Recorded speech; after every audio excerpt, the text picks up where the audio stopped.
My fiancée told her sister I'm just marrying him for security. The real love of my life is someone else. Right before our wedding rehearsal, I heard every word through the bathroom door. I didn't confront her, just smiled through dinner.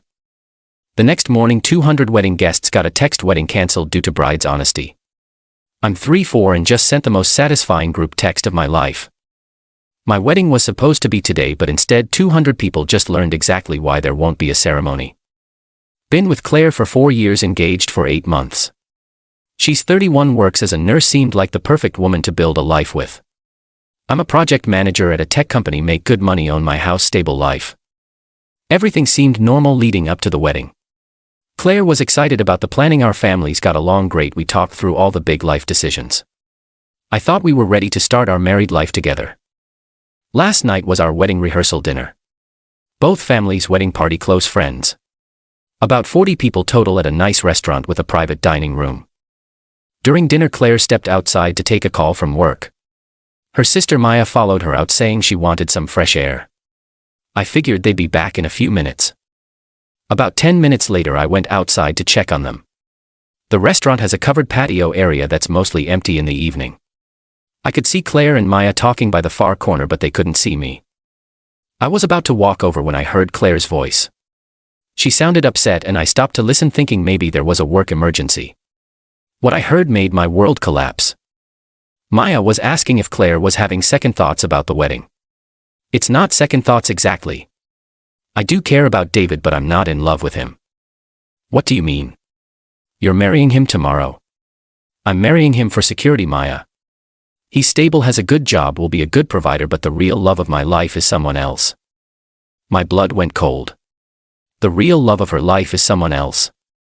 Claire, you can't marry David if you're in love with another man. I can and I will. David will give me the life I want. The other guy is exciting, but he's not marriage material. David's safe. This is insane. What if David finds out? He won't. David thinks I'm head over heels for him. He has no idea I'm settling. What about the other guy? Does he know you're getting married? He knows. We said goodbye 2 weeks ago. I told him this is what I have to do for my future. So you're going to fake being in love with David for the rest of your life? I'm going to be a good wife. I'll make David happy. He'll never know the difference. I stood behind that pillar for another 5 minutes, listening to Claire explain how she'd compartmentalized her feelings and convinced herself that marrying me for security was the practical choice. Maya kept pushing back, saying it wasn't fair to me. Claire kept insisting that love wasn't everything and that stability mattered more than passion. When they started walking back inside, I quickly returned to the dining room through a side entrance. Claire came back looking completely normal, smiling, chatting with family, playing the happy bride-to-be perfectly. I sat through the rest of the dinner watching Claire perform for everyone, laughing at jokes, talking about how excited she was for tomorrow, thanking people for coming to celebrate our love. Our loves that apparently only existed on my side. After dinner, we went back to my house. Claire was staying in the guest room since we'd decided to do the traditional not seeing each other before the wedding thing. She was chatty and excited, probably trying to convince herself everything was fine. I managed to act normal but barely. Told her I loved her, said I couldn't wait to marry her tomorrow, played the excited groom everyone expected me to be. But I barely slept that night. I kept replaying her words over and over. The real love of my life is someone else. By morning, I knew what I had to do. I couldn't confront Claire and give her a chance to manipulate the situation. I couldn't go through with a wedding built on lies. And I couldn't let 200 people celebrate a marriage that was fraud on her part. Saturday morning at 6 a.m. I started going through our wedding planning binder. We had everyone's contact information organized for sending thank you cards later. I spent 2 hours creating contact groups on my phone. Immediate family, extended family, friends, coworkers, vendors. About 180 guests plus 20 vendors. At 8 a.m. I sent carefully crafted messages to different groups. To family and close friends, wedding today is cancelled.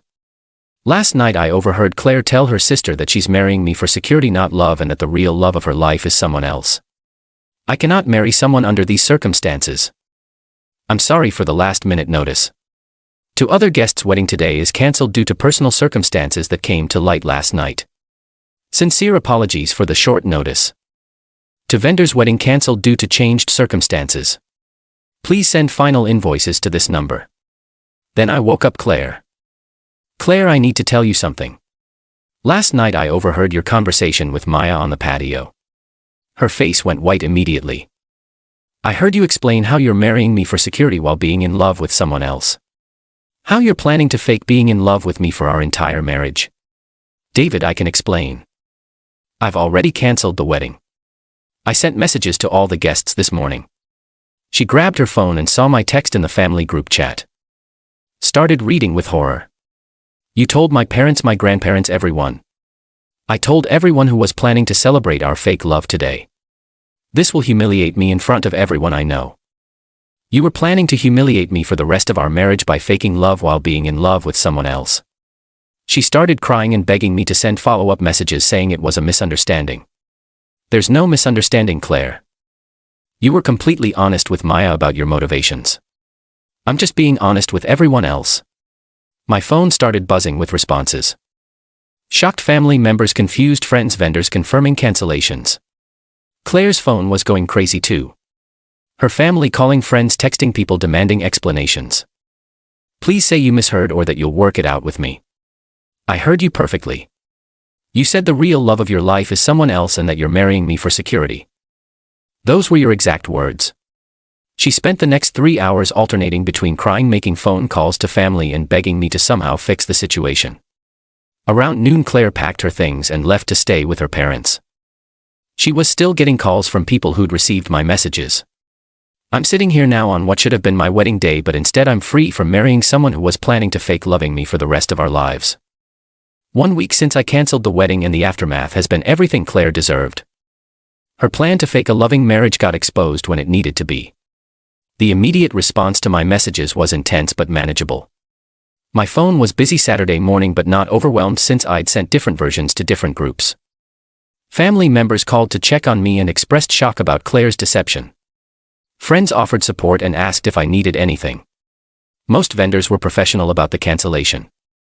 Claire's family was devastated. Her mother called Saturday afternoon apologizing for her daughter's dishonesty. We had no idea Claire was planning this. We thought she loved you and was excited to marry you. So did I until I heard her real feelings. Maya told us she tried to talk Claire out of the wedding but didn't know how to warn you without causing problems. Maya called me Sunday to apologize for not finding a way to tell me sooner. I knew what Claire was planning was wrong, but I didn't know how to handle it.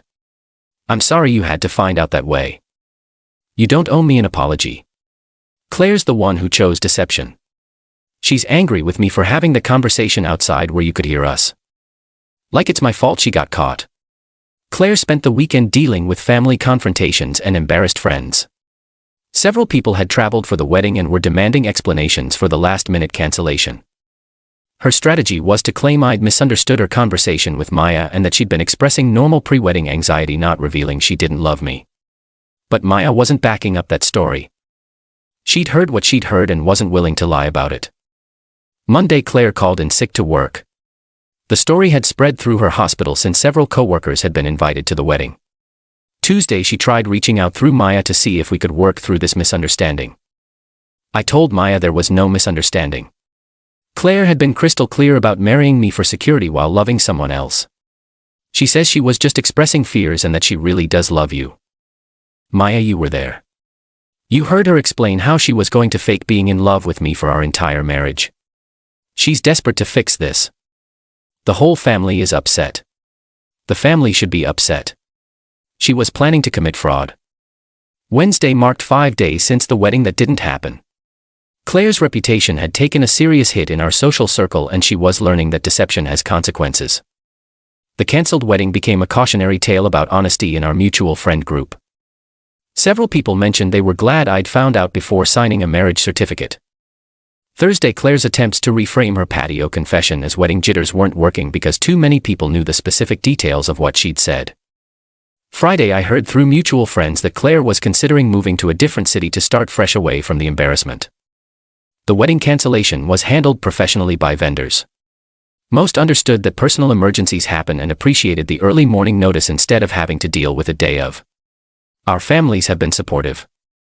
Both sides expressed relief that I discovered Claire's true feelings before the wedding rather than after.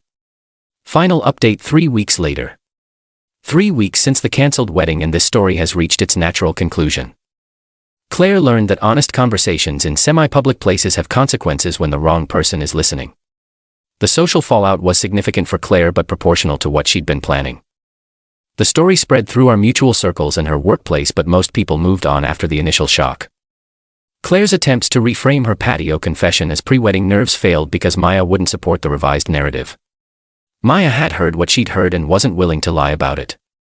2 weeks ago, Claire's mother called to thank me for preventing a marriage that would have been built on deception. Claire's finally admitted she wasn't ready to marry you for the right reasons.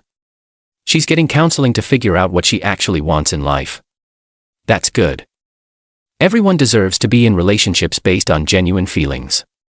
We're embarrassed about the whole situation but grateful you found out before the wedding instead of years into a marriage. Claire apparently ended contact with her real love and is working on understanding why she was willing to marry someone she didn't love. 1 week ago, I started seeing someone new. She knows the whole story and her reaction was perfect. Anyone who would plan to fake loving their spouse for an entire marriage has serious issues with honesty and commitment. This new relationship feels completely different. No questioning whether her affection is genuine, no wondering if she's with me for the right reasons. 3 days ago, Claire sent a final message apologizing for her deception and thanking me for stopping her from making a terrible mistake. I know what I was planning was wrong. You saved both of us from a marriage that would have been unfair to everyone involved. I didn't respond, but I appreciated the acknowledgement. The wedding cancellation wasn't revenge. It was transparency.